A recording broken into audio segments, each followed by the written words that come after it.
রাধারানী একটি ছোট্ট মেয়ে, তার বয়স এখনো 11 বেরোয়নি। তাদের অবস্থা আগে খুবই ভালো ছিল, কিন্তু এখন একেবারেই তা নয়। মাহেশে রথের মেলা বসবে, সেই মেলাতে রাধারানী যাবে ঠিক করল, কিন্তু দুর্ভাগ্যক্রমে রাধারানীর মা প্রচন্ড অসুস্থ হয়ে পড়লেন। শেষ পর্যন্ত রাধারানী কাঁদতে কাঁদতে কতগুলো বনো ফুল তুলে নিয়ে এসে সেই দিয়ে মালা গাঁথল, কিন্তু রথের টান অর্ধেক হতে না হতেই জোরে বৃষ্টি আরম্ভ হলো। এমন সময় অন্ধকারে হঠাৎ কে এসে রাধারানীর একেবারে ঘাড়ের উপরে পড়ল। কে গো তুমি? কাঁদছো কেন? তোমার বয়স কত?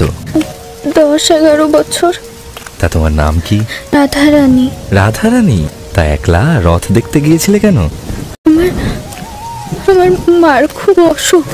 ও আচ্ছা, তাই তুমি রথের মেলায় গিয়েছিলে ফুলের মালা বিক্রি করতে? আমিও এক ছড়া মালা খুঁজছিলাম। তা তুমি মালাটা বিক্রি করলে আমিই কিনতে পারি? হ্যাঁ, আচ্ছা, এই নিন। এর দাম 4 পয়সা তো হবেই। এই নাও। এ কি পয়সা?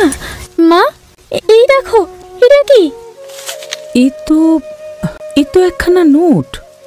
তবে তিনি ফেলে গেছেন মা। হ্যাঁ, এইভাবে 5 বছর কেটে গেল। রাধারানী এখন পরমা সুন্দরী 16 বছরের কুমারী। এর 2-1 বছর পর এক ভদ্রলোক উপস্থিত হলেন। আগন্তুকের দেবতুল্য গঠন দেখে মনে মনে ভাবলেন, ইনি কি আবার সেই রূপিণী কুমার?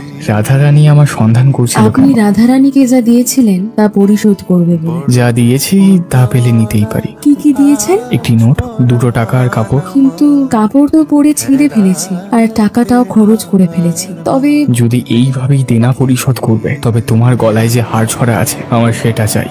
হাসি কান্নায় বৃষ্টি বিদ্যুতে 2 চাতক চাতকীর এতদিনের সঞ্চিত প্রণয় পিপাসা পরিতৃপ্ত হলো।